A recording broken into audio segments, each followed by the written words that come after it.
মাটির গন্ধে যেমন মানুষ তার অস্তিত্ব অনুভব করে, উত্তরবঙ্গের মানুষের শীতল তেমনই স্বাদ ঘ্রাণ অনুভব করিয়ে দেয়। হ্যালো এভরিওয়ান, আজকে রান্না করব উত্তরবঙ্গের জনপ্রিয় খাবার শীতল, যেটি অর্ডার করেছি তিস্তা বাজার ফেসবুক পেজ থেকে। শীতল অনেকভাবেই রান্না করা যায়, তবে বেশি ভালো লাগে শোল মাছ দিয়ে।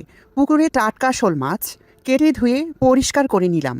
এরপর মাটির চুলায় জিরা, রসুন, কাঁচামরিচ ভেজে নিলাম। মূলত শীতলে টেস্ট ধরে রাখার জন্য রসুন দিতে হয়। আমরা শীতলটাকে প্রস্তুত করব চুলার আগুনে পুড়িয়ে। তার আগে লাউ পাতা দিয়ে মুড়িয়ে পুড়ে নিলে পুরানো শীতলের ঘ্রাণ অনেক সুন্দর আসে। ভেজে নেওয়া রসুন আর পুরানো শীতল বেটে একটা পেস্ট তৈরি করব। কাঁচা পেঁয়াজ আর ভেজে রাখা মরিচ ভালোভাবে বেটে নিব। যেহেতু রান্না হচ্ছে শোল মাছ দিয়ে শীতল, তাই বেগুন খাবারটাকে দ্বিগুণ টেস্ট বাড়িয়ে দিবে।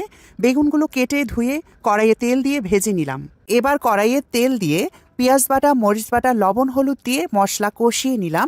এরপর শোল মাছগুলো ভালোভাবে কষিয়ে নিলাম। এ পর্যায়ে দিয়ে দিব শীতলের পেস্ট আর বেগুন। সবশেষে দিয়ে দিব জিরা গুঁড়া। মনে রাখবেন, কালার কালচে হলেও টেস্ট কিন্তু হবে দ্বিগুণ। এই মজাদার শীতল অর্ডার করতে তিস্তা বাজার ফেসবুক পেজে নক করুন এবং হোয়াটসঅ্যাপ নাম্বারেও যোগাযোগ করতে পারেন।